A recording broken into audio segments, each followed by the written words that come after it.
Hey everybody, how's it going? I'm Harrison Brooks. Normally I'd be co-hosting the Frostbite Sports podcast, but I've recently decided to take up a little side project and I wanted to review some new albums and some new music that's come out recently this year. So how this idea came up, I just about just over a week ago, I started setting aside some time in my days to catch up on new music that I haven't gotten around to yet. So I started with Miley Cyrus's new album Plastic Hearts when it dropped. Then I caught up on some Frank Ocean and ASAP Rocky, and finally got around to listening to Folklore by Taylor Swift. So pretty eclectic mix, and I'm sure I'll be covering a bunch of different genres eventually. But I figured as good a place as any to start would have been Folklore, even though I was a little late to the party on it. But then Taylor, out of nowhere, dropped a sister album. So I had my notes all ready to go and ready to record for Folklore review, and a new album came out. So I thought, well, might as well keep those notes and just do a double album review for since they're sister albums anyways. So here we go. So it's my first attempt at this. So don't judge me too hard, I guess. So like I said, though, starting off with Folklore, this album is a bit of a different direction style-wise from Taylor's usual work. It was a switch to a more alternative indie sound that, quite frankly, is a nice change of pace. I love Taylor's music, but this album just takes another step in her continuous maturation process that we have been watching right before our eyes since her days as a teenage country artist. So how I'm going to do this is I'm going to uh, go through each song, break them down, just kind of share my feelings on the song, some interesting lyrics, stuff like that. And so jumping in to this album, this one starts off incredibly strong. The first four songs for that matter, they get you right into your feels right off the bat. So the first song is The One, and in my opinion, this is the best song on the album by far. It sets the tone for the whole thing and gives us the first taste of the reminiscent theme that persists throughout the album. This is a very powerful song about a lost love and the recurring thoughts that I think a lot of us have probably had about past relationships, going over and over it in your head, thinking, if I would have done something different, would you have turned out to be the one? Would things have changed at all? And just, the very reminiscent theme, which persists throughout the album. It starts off with this song and just gets you back in that vibe of remembering past relationships. So another thing I really like about this song and this whole album for as a whole is just the complexity of the music. Like it's not a simple guitar and voice vocals or anything like that. There's a lot going on underneath, a lot of different sounds and stuff that add to it without taking away anything from the lyrics or her amazing voice. So next up is the song Cardigan, which is probably the most well-known song off this album since it was being played on the radios since before the album even dropped, I think. This is where we start to see her growth as an artist come through, and specifically in the storytelling ability. So throughout the whole album, there's a lot of different themes and stories being told by multiple different songs, but then continued by others. So what I mean by this is this song is just one part of a three-part story about a teenage love triangle, and it gets picked up and continued. We get different perspectives on it later in the songs August and Betty. So the lyrics in this one, they kind of portray someone who has felt used and unwanted for a lot of their life until that seemingly perfect someone walked into their life and made them feel wanted again, and then only to find out the two-timing nature of the guy in the relationship, and then having to battle feelings of being used while a piece of you still wants that person back. So it definitely a lot of complex emotions going on there, and it's something that I think a lot of people can relate to, and that's why it's such a popular song, because a lot of people do relate to that. Next up was the song The Last Great American Dynasty. So the song gets a little more upbeat, but it touches on a pretty serious issue in just society in general, but also in the music industry, which is sexism. It tells the story of Rebecca Harkness, who was married to the wealthy Bill Harkness, and then when he died, people basically said she drove him to a heart attack. She was too, wild and crazy. He couldn't handle it, and that's why he had a heart attack. And basically, she was the reason that the last great American dynasty that was Bill Harkness is now dead. So I think the best thing, my favorite thing about this song is the last verse where Taylor shifts the pronouns from she to I, as in herself, and she kind of draws the comparisons from what Rebecca Harkness went through back in the day to what a lot of the things that she's had to deal with in her career, because we all know a lot of people have said a lot of things about Taylor. She's had to deal with a lot of those things, and sometimes she hasn't dealt with it perfectly, but she's definitely had a lot of shit to go through in her career. So fourth on the album is Exile featuring Bon Iver. Again, this song starts or continues the very strong start to the album. And I love how this song starts with Bon Iver, not with Taylor, because it really builds an eagerness and you're waiting for Taylor to come in. And when it does, I have to admit, the first time I heard it, it gave me chills when Taylor came in and started singing the first time. I just think they're such a perfect duet in this song. Bon Iver's deep voice and his hybrid talking singing style just matches the tone of the song, and it's just a perfect fit with Taylor's more classic voice. And I think it's a perfect metaphor too. The differences in how they're singing, and it's a metaphor for the two sides of every breakup. Both singers talk essentially about how each of them were each other's home, and now it's like they're in exile. They have no home. So one of my favorite parts is around 352 mark, where both sides essentially they felt unheard, and Bon Iver's side feels like this breakup was sprung on him without warning, whereas Taylor's side feels she gave him plenty of warning, plenty of signs, and doesn't understand why he didn't pick up on any of them. So it just shows the importance of communication, I guess, and just understanding your partner, because if you don't have it, eventually it's gonna come to a head, and one person or both people are gonna end up feeling like they're in exile, like they lost their home. So it's a pretty solid song, and I really enjoyed it the first time I listened to it. Next up is My Tears, Ricochet.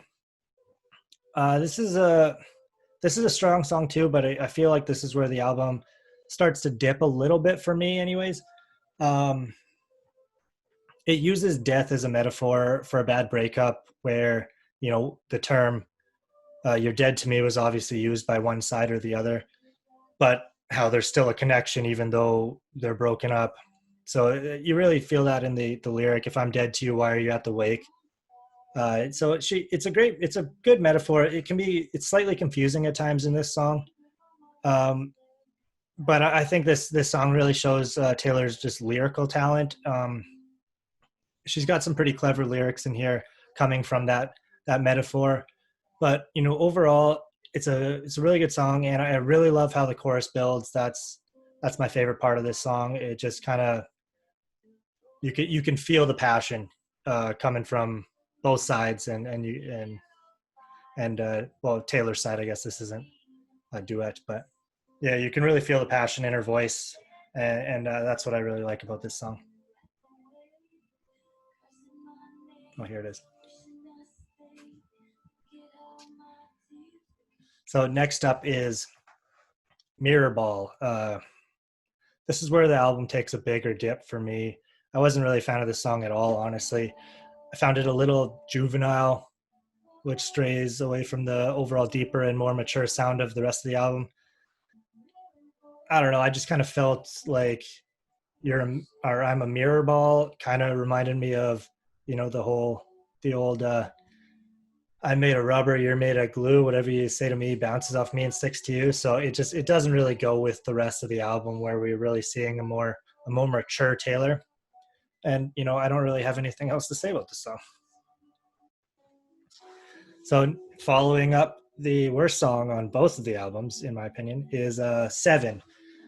It's a this is a good song too. It'll be hard pressed to find a bad song other than Mirrorball on either of these albums, but I'm sure I'll mention it a lot more throughout this video. But I'm a huge fan of when singers change up the cadence and the pacing in the middle of a song. And Taylor is just one of the best in the business at that. She always does it in a purposeful and effective way. And all in all, this is just a good song, but it's more of just a support song than one that should be featured from this album, I think.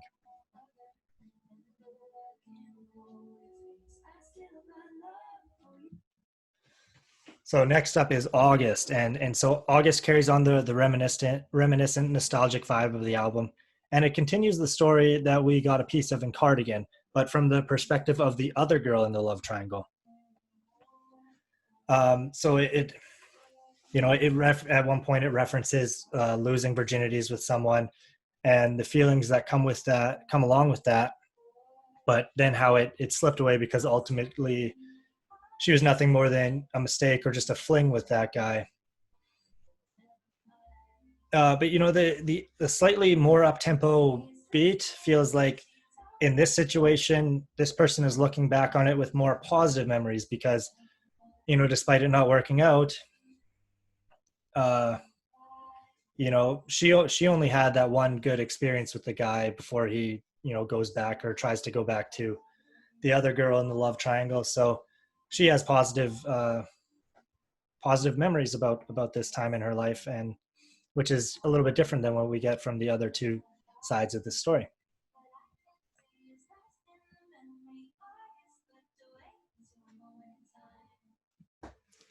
So next up is This Is Me Trying. Again, the complexity of the music behind the lyrics is just amazing on this song, and without being distracting. And this is another great example of Taylor's talent for changing the cadence of her voice in effective ways throughout the song. This is really just a sweet song about trying to hold on and trying to hold the relationship together when you start to feel it fall apart. I don't really have too much more to say about this one. So Illicit Affairs is up next. It's no secret that this song is about a secret love affair and how it slowly fades, leaving one side hurt and the other, unaffected, basically. And I think I get the feeling from this song anyways that it's kind of referencing when an older, man, married with kids kind of thing, starts up a relationship with a younger, potentially more naive girl. And now for him, it's just kind of like this exciting, fun little fling until eventually he loses interest and kind of leaves her to go back to his family. But then for her, it was more than just a fling. She thought that she had a connection with this guy and thought that this was love, but it turns out it didn't work out that way.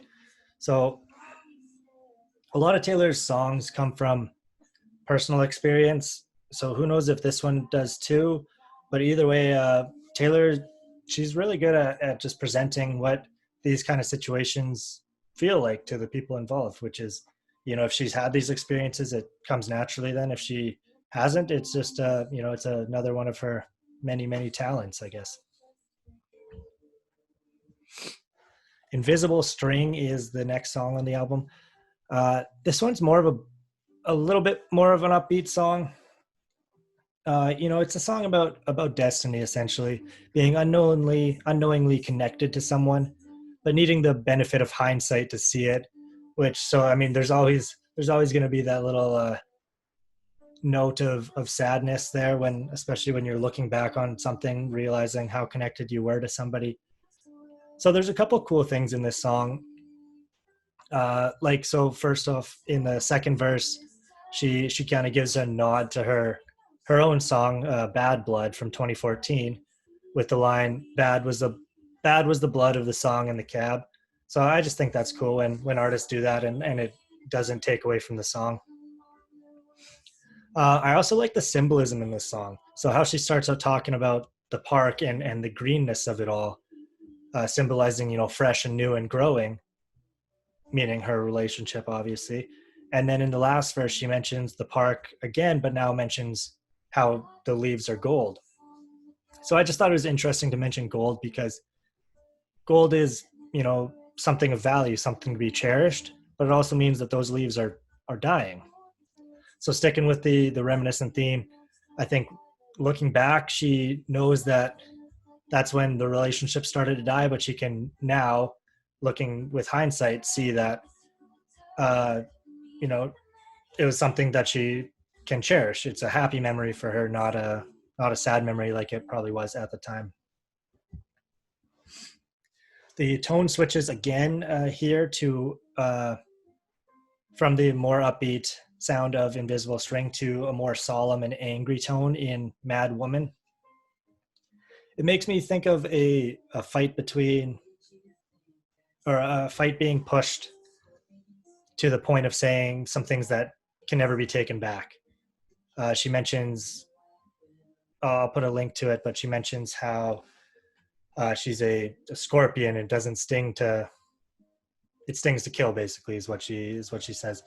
Um, so in this song also, it highlights the double standards for women in the music industry who get labeled as crazy anytime they're angry. And then, so just to perfectly kind of encapsulate that anger inside the song, this is the first time ever that Taylor sings "fuck," the word "fuck" in her songs. So I mean that I have no problem with swears. So I mean that's always something that I kind of like. It shows the level of anger that you don't really get from songs. How angry can someone really be if they're still going to be you know rated E for everyone and not use swear words. So in this song also it makes some allusions to our ongoing dealings with the former record executive Scooter Braun, who holds the rights to all our songs made before the Lover album and is essentially holding them ransom. So a lot going on in the song, a lot of things that you can connect to different parts of Taylor's life. Epiphany is up next on the album. This is Taylor's shout out to veterans as well as frontline healthcare workers during the pandemic, or just healthcare workers. I don't even know if this album was out. This album was out before the. Oh wait, no, never mind. It was out during the pandemic. So yeah, this is for healthcare workers and veterans. So the song starts out with a war scene, and as you probably can tell from the video so far, I love the changes of pace and the cadence in songs, especially when it's used effectively. And this one is used very effectively. So the pace of the first verse is like so slow, like way too slow. Well, it seems like it's way too slow until you start realizing what the scene is depicting, and it's kind of representing the moments that the lyrics are talking about, where the soldiers in the trenches and they're watching one of their friends die and take their last breath. So it shows just how slowed down everything becomes in moments like that. And it's really powerful stuff. This is also a nod or a tribute to her grandfather, who was a veteran. So she likes to do that too, and she does that again in Evermore too, except for her grandmother. And so the second song or second verse of the song is where she brings in the frontline worker comparison to veterans, especially in a time like we're in right now. So honestly, this isn't my favorite song. I'd probably skip it if I'm listening to the album again, but I respect what she's doing, and it's a good message. So it's nothing wrong with this song at all.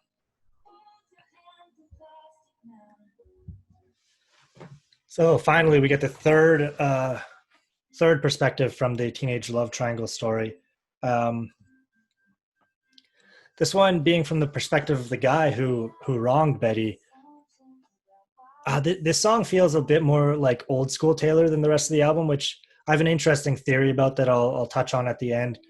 But this is where we get the details of kind of exactly what happened in the story. I love how this song it plays on the immaturity and naivete of teenage romances. where despite the people involved being immature at the time, those feelings are all very real, and the hurt is real too.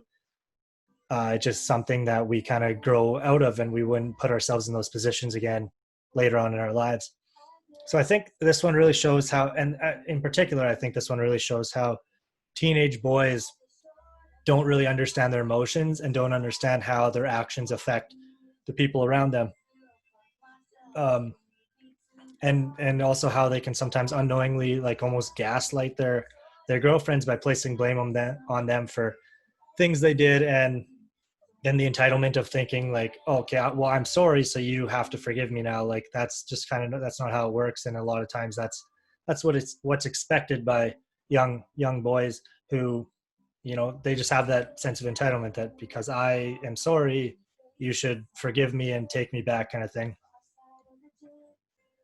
And so, just all in all, I think this is just a fantastic representation of how over time we still have emotions, but they get more refined and less volatile, I guess is the word to use there. Like you know, like how we can now look back and realize that, you know, things that broke our hearts back in the day when we were kids really didn't have too much effect on the rest of our lives. And honestly, now when we have an objective view at it, sometimes maybe it's better off that we had that heartbreak back then, because it would have taken our lives in a different direction, even though at the time the pain was very real.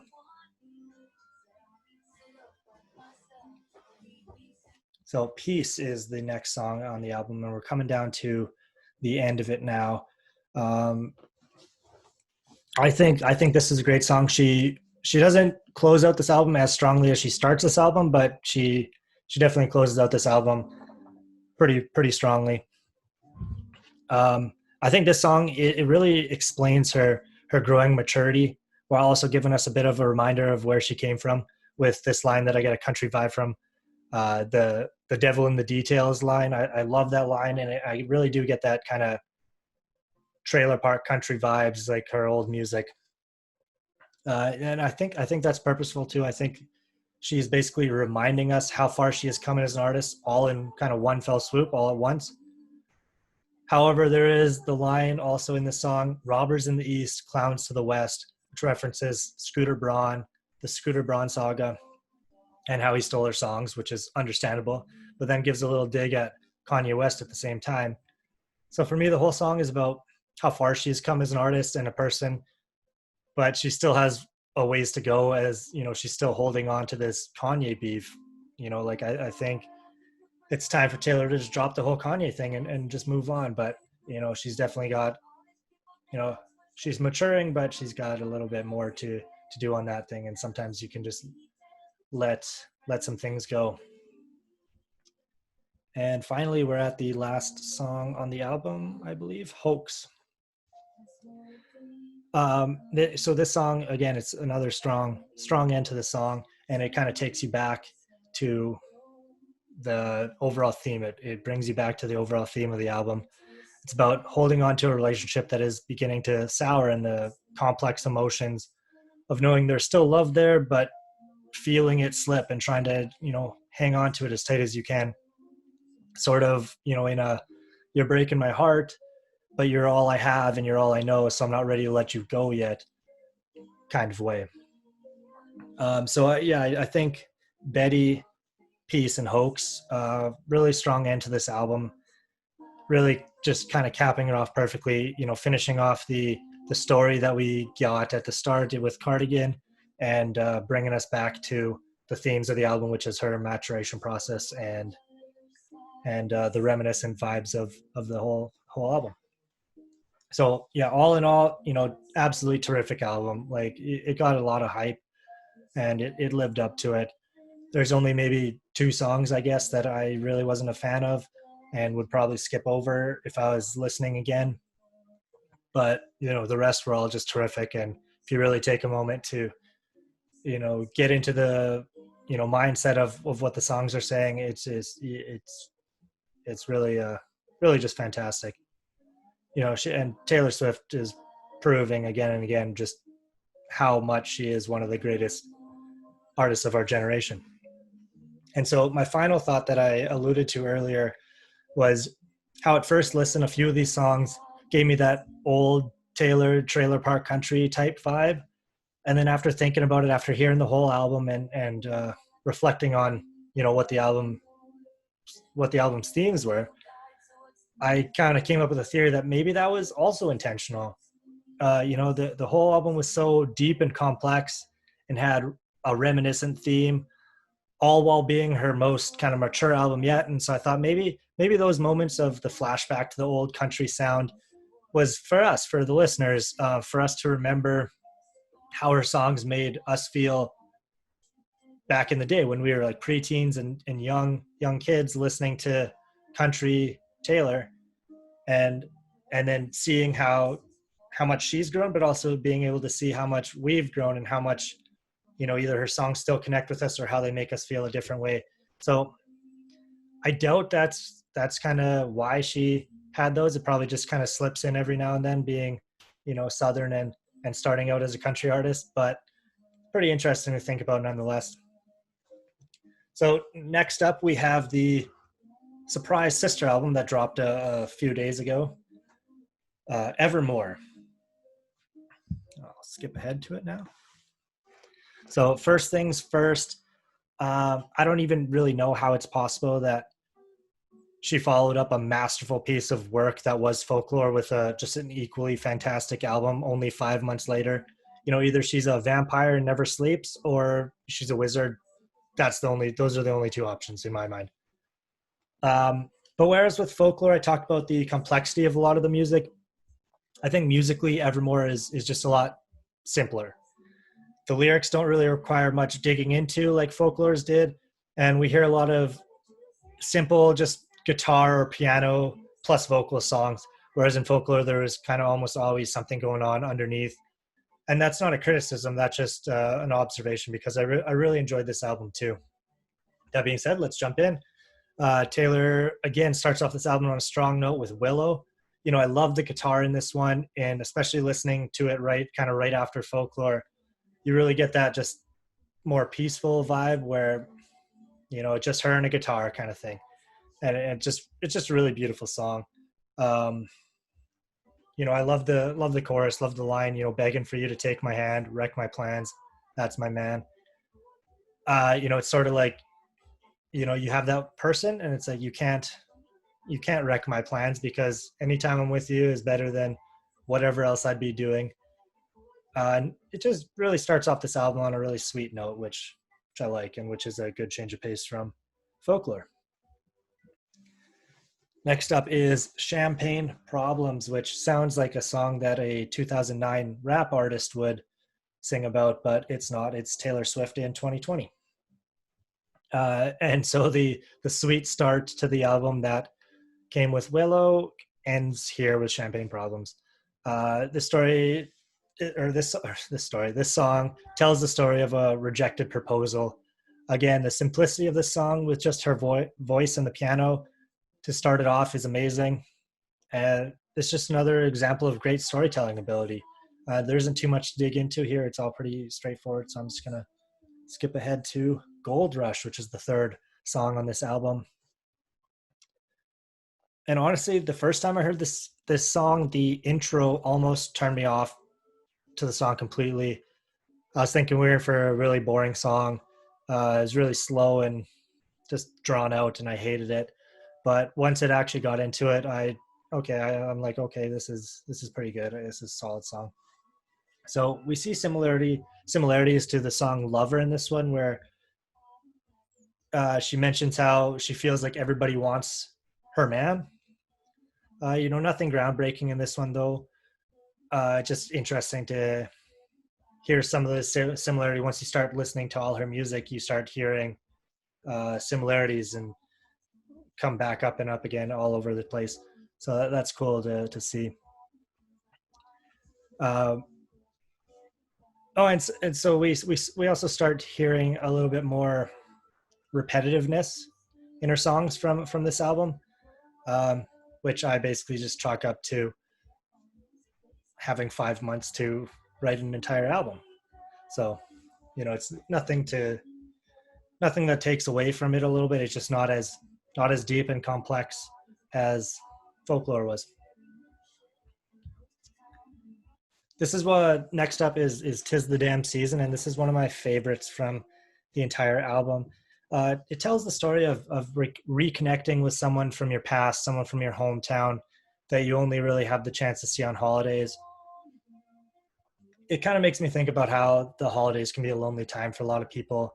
Even if you're surrounded by family, there's always that, if you're single, it brings up the uh, aloneness, or like the loneliness that you feel sometimes, and being around family, and all the love in the air kind of thing, you kind of have that longing for that connection again.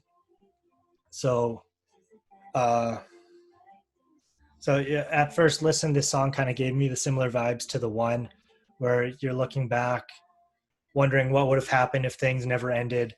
And just, even if it's temporary, you just kind of want that connection with somebody again, and before you move back to your regular lives. "Tolerate It" is the song that follows it up, um, which is a similar theme to the song "Illicit Affairs" on Folklore, and it just talks about the imbalance of relationships between an older man and a younger woman, and the insecurities that can come along with that for the younger one in the relationship, and just how it comes through with the feelings of feeling unnoticed or not taking seriously, and how sometimes the guy in those relationships, when it's just a fling or an affair for him, he doesn't really care about the girl he's having that affair with. He just wants something different than his regular life, I guess, and just tolerates her, doesn't really care about her. Okay, next up, this one's just awesome. I love it. It's straight up throwback Goodbye Earl Dixie Chicks vibes, and I'm all here for it. It's a story of getting the ultimate revenge on a cheater. The lyrics are total Dixie Chicks, but the sound reminded me a lot of "Ole Red" by Blake Shelton, which, I mean, if that's kind of, you got Dixie Chicks and Blake Shelton, how can it be a bad song, right?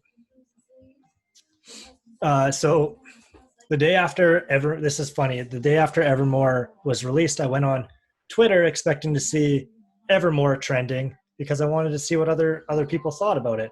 But what I found was "Goodbye Earl" was trending, and I just thought that was so funny because this is probably the first time ever that "Goodbye Earl" has trended on Twitter, and it wasn't even for anything to do with the Dixie Chicks or the song. It was because one song on Taylor Swift's surprise album kind of reminded everybody of "Goodbye Earl." Oh, I just think that's pretty funny. And so, how this, and I just love this song from start to finish. But the best thing, I think, is the last verse uh, where it switches to uh, "She thinks I did it" instead of "I think he did it," as in they killed the guy, buried him, and the police think it was the mistress, so it all got framed on her. I'm not going to dig too deep into that because that's a pretty shitty situation. But as a single song that's not coming from something in real life, pretty great song. And it's a great change of pace for the album, that just having that girl power song, I guess, where it's like ultimate revenge on a cheating boyfriend. So next up is "Happiness." This is about the slow realization that your partner isn't all that he or she was made up to be, and having to make that difficult choice to move on and find your own happiness again. But at the same time, also having to discover the new you before you can find it. My favorite line in this song comes in the second verse. Tell me when did your winning smile begin to look like a smirk? Honestly, I don't really even know why this lyric resonated with me so much, but it's like how you ignore red flags for so long only to have them all kind of flapping in your face all at once. So it's a pretty slow song, especially coming off of No Body, No Crime. But Taylor usually does a really good job of making them interesting anyways, which is probably just a testament to her great lyrical talent. So this one, the third, oh wait, what are we at? 2, 3, 4, 5, 6, 7, 8. Eight songs called Dorothea. First off, is Dorothea even a name? Like, I mean, Dorothy obviously is, but Dorothea, I don't know, it sounds like a bit of a stretch. But an interesting thing about this song is that Taylor sees Dorothea as going to the same high school as Betty, James, and Inez from the teenage love triangle story that we got in Folklore. So she's like building her own little like musical universe, like a cinematic universe, but with her songs, which is kind of interesting. So this song is from the perspective of a guy in Dorothea's hometown who, sees her on the TV, sees how much success she's having after she left him to chase her dreams, and then wondering if she ever reminisces about him too, and sits there and thinks about what their life together would have been like. So it's kind of sad in my mind though. I get the vibes that this guy is kind of just stuck in small hometown, best days behind him, and he's still holding on to that one relationship. I mean, I guess the whole of both of these albums are pretty sad and depressing, but that one's one of those things that it's kind of just stands out to me a little bit more. Next song is Coney Island.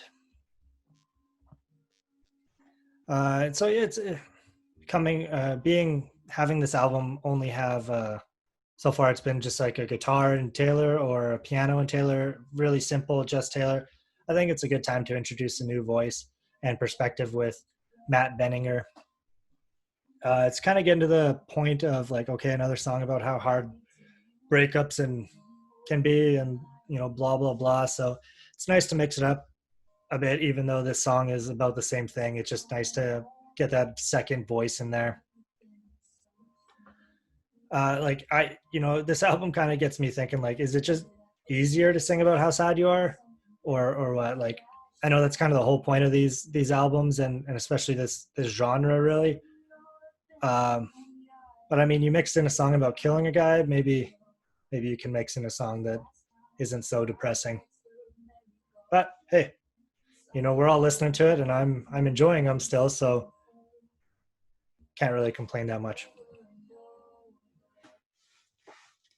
Next up is Ivy. I really enjoyed this song.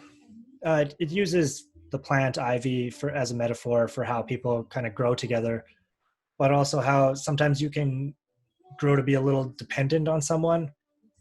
But it's also another song about an affair with the line, "My pain fits in the palm of your freezing hand, taking mine, but it's promised to another." A lot of these affair / relationship imbalance songs that she has on these albums, they have the theme that they have the same theme that she's kind of using more directly here, of how ivy, it grows on the outside of something, never really is a part of that thing, which I think is really clever use of that metaphor. I like how this is from the man's perspective of having an affair with a married woman instead of the other way around like the other ones were. And again, it's just a nice change of pace, I guess, from the other songs that were all about the power being held by the man.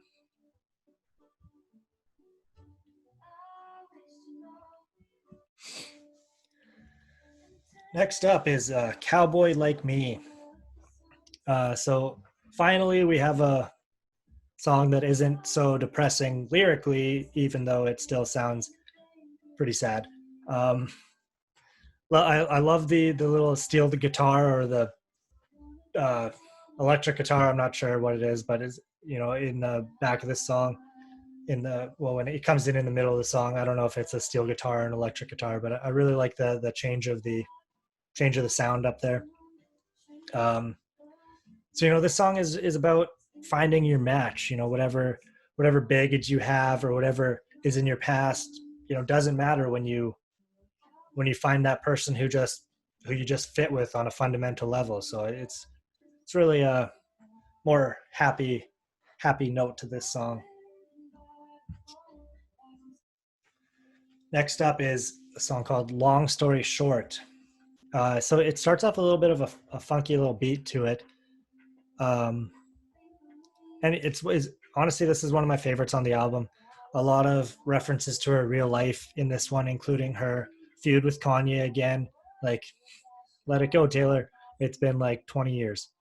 Um, and also some of the public attacks she's faced in her past, which are more recent, and definitely go ahead and sing about those. Just drop the Kanye stuff. Um,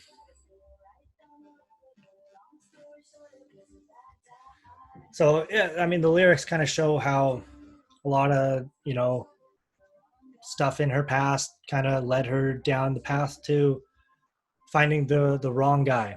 And there's a whole laundry list of guys that maybe this song is talking about, um, that we can all speculate on, but it's so I like the song though. It really just makes you think about where you are in life, and if you don't have that yet, it just kind of everything's pointing you in the direction of where you're supposed to be. So again, a little more upbeat, which is nice. I really like the verse, or the line in verse 2. uh, I always felt I look better in the rear view. I really like that line because, like I talked about 30 seconds ago, there was a time when it seemed like, every month Taylor was in a relationship with a new guy. And then after the breakup, of course, we could expect her next song that comes out is going to have some reference to that relationship. And how now that she's found the right guy, there's no more rear views. It's all about what's ahead. So, happy for Taylor in that regard, I guess. So the 13th song on this album is uh, also a tribute to her grandmother, like the 13th song on Folklore was to her grandfather. I'm not the biggest fan of this song either, but um, it's cool to have that tribute to her grandparents. And I don't really got anything else to say about this one, honestly. It's called Marjorie. I forgot to mention that though. So next up is Closure, and we're coming down to the last two songs on this album. This one is easily the most interesting song musically on this album. Like, you can forget about all the simplicity of the previous songs with the guitar and the piano and the vocals. This one gives us a real hectic and chaotic drum line to start it off that kind of persists. It comes and goes in the background of this song underneath the piano. And this one tells the story of a breakup and the need for closure, which is something that I think a lot of people can relate to. But it also kind of brings up how, depending on the situation, one person's need for closure can almost be a selfish act, because it can bring up the painful memories for the other person. And I think that's what we see here in the song Closure. And finally, we're down to the last song, the title track of this album, Evermore. I was a little disappointed with this one, not gonna lie. I saw another duet with Bon Iver, and I was pumped. I was excited to hear it. I was hoping to hear something similar to Exile from Bon Iver, with that slow, deep, hybrid talk singing voice, but it wasn't like that at all. It's still a good closing track for the album, though. Basically, it chronicles the healing process that someone goes through after a breakup or losing a loved one. And so after that happens, you start out where it feels like there's no way you'd ever be able to get over something or like that person, only for that feeling to eventually start to fade.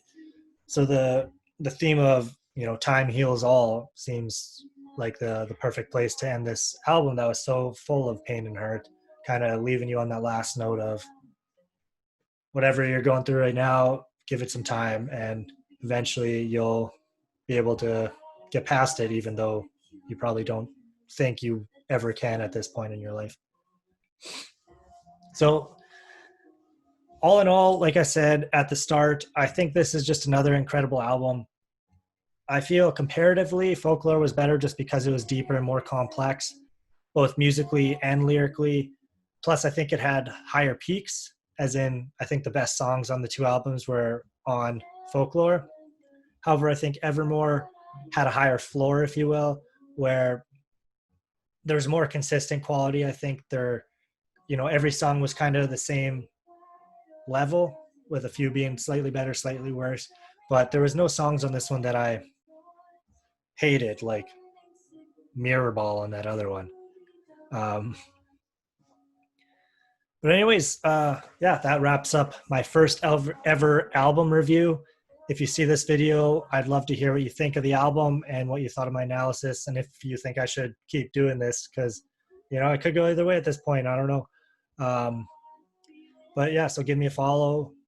I'll throw the link there on the screen, and stay tuned for more reviews. I think next up I'm going to be tackling Plastic Hearts by Miley Cyrus, and then I think I'm going to follow that one up by with Man on the Moon 3 by Kid Cudi. So peace out and hope to see you guys again. Thanks.